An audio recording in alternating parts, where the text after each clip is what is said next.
So we are inside a polar dome or an Arctic dome. Anyways, it is bloody cold outside, and we're going to try and tackle a project in this week tackle a project that keeps us inside. So if you came over from our regular video series, which is our current Partridge house project, welcome. If you just happen to stumble across this video, welcome as well, and I will throw a link up in that corner to our Partridge video series. The Partridge house is our most recent project, and it's our kind of full-scale flip, so it'll be going on for 10-12 weeks kind of deal. And if you're new to the channel, welcome as well, and smash that subscribe button and click that little bell icon so you guys get notifications if you like what we do. So like I said, we're going to try and tackle a project that keeps us inside as much as possible, and that project is what you see here behind me. So let's dive in.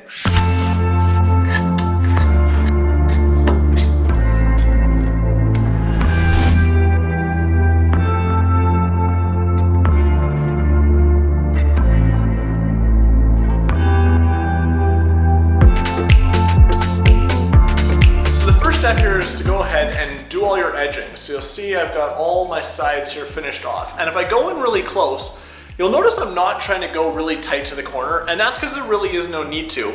We're going to be putting up a full border of trim in this room, and that'll give us that clean finished line for our feature wall.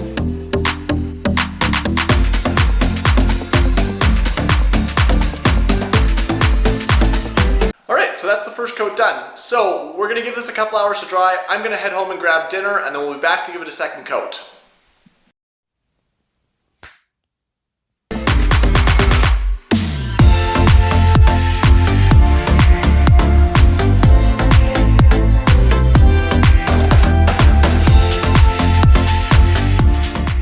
Time to move on to the trim work on this feature wall. So we've got basically our base coat on there.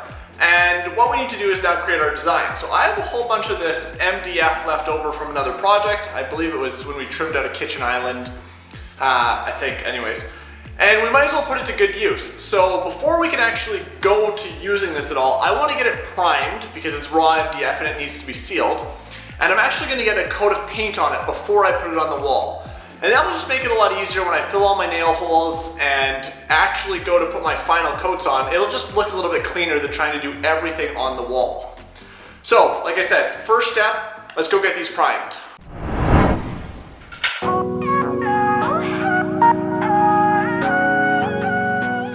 So I'm not really one to advocate for brands normally, or really ever in that case, but if you ever want a really good primer, it's hard to tell through this, but this Zinsser Bullseye 123, it's phenomenal. It'll coat and cover and seal basically anything you can imagine. It's good stuff.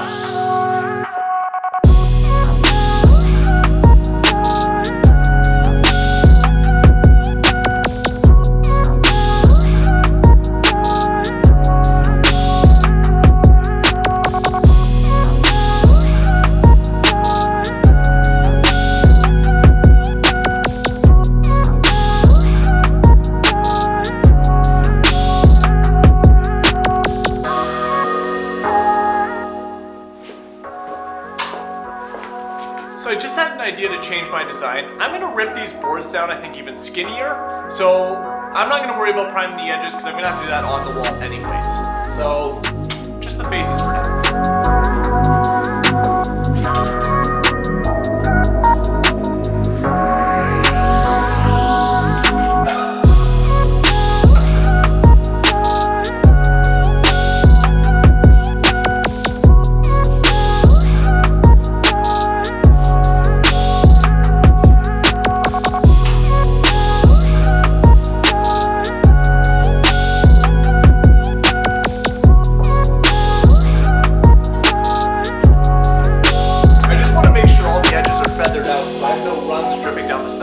But with those primed, we're going to let those set up, dry, and then we'll come back and give them a coat of our actual green color.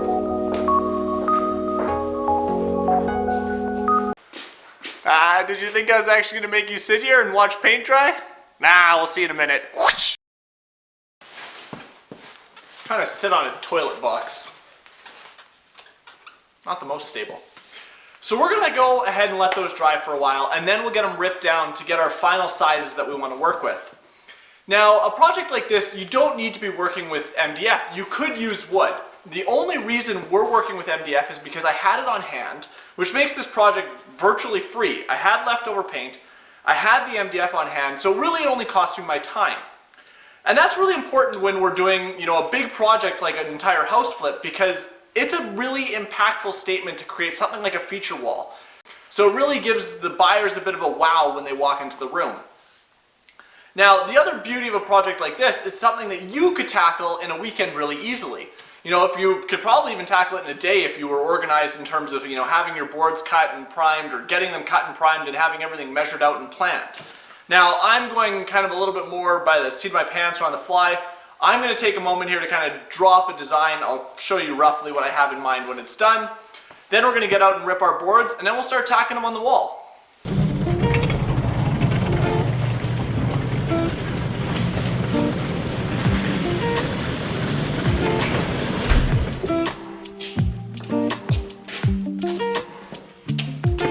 Alright, so it's time to rip down the boards here. It is really, really cold outside. Like, minus 23 cold. So we're gonna rip these down real quick, and there won't be much chatting. Just know that we're gonna rip everything down to a 1-inch width.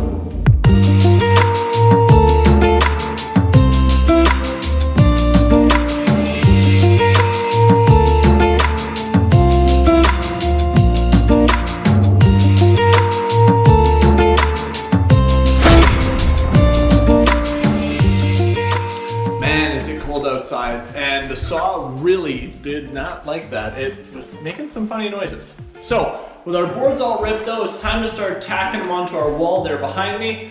So I'm going to set you guys down, throw into a time lapse, and get to work.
Okay, that'll do it. I'm really happy with how it looks. It's evenly balanced. That last piece in there just kind of broke up that big square and that sort of weird rectangle I kept seeing, so that really helped kind of balance it all out, at least to my eyes.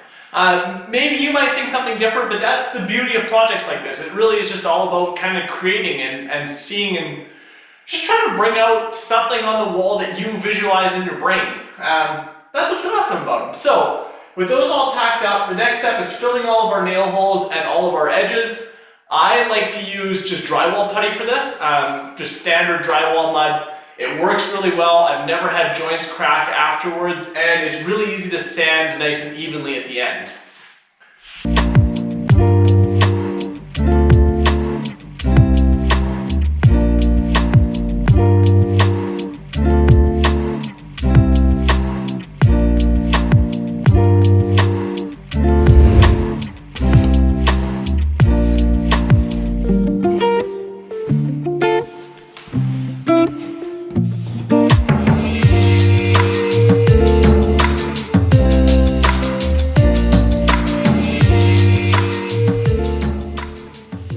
Our nail holes and joints are all now patched, which we're gonna let that sit and dry overnight. Come back tomorrow, we can give everything a sand and then a prime. So I do want to seal all these open edges still. And then once our priming is dry, we can go ahead with our finish coats. And that'll basically finish up our feature wall. So we're gonna call it a day for today.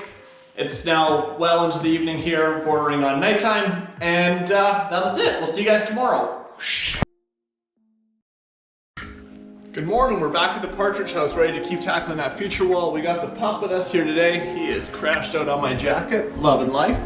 So as I mentioned yesterday, what we're going to be doing this morning is sanding all of our filled holes and joints in our MDF and getting any of that open MDF primed.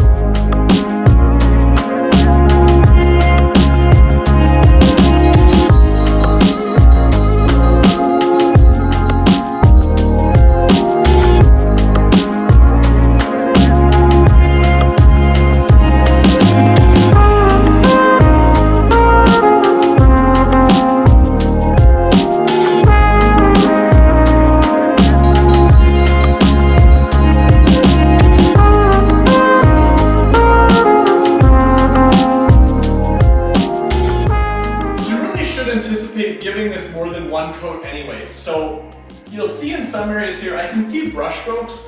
Don't worry about those on the first pass. You'll clean that up in the second time going through. So I'm just painting with a small 1-inch brush here. And you'll also notice that I've taped all of my edges just to save my good walls that have already been finished. And I'm just taking my time. There really is no fast way to do this. It's just slow, methodical, and kind of tedious work.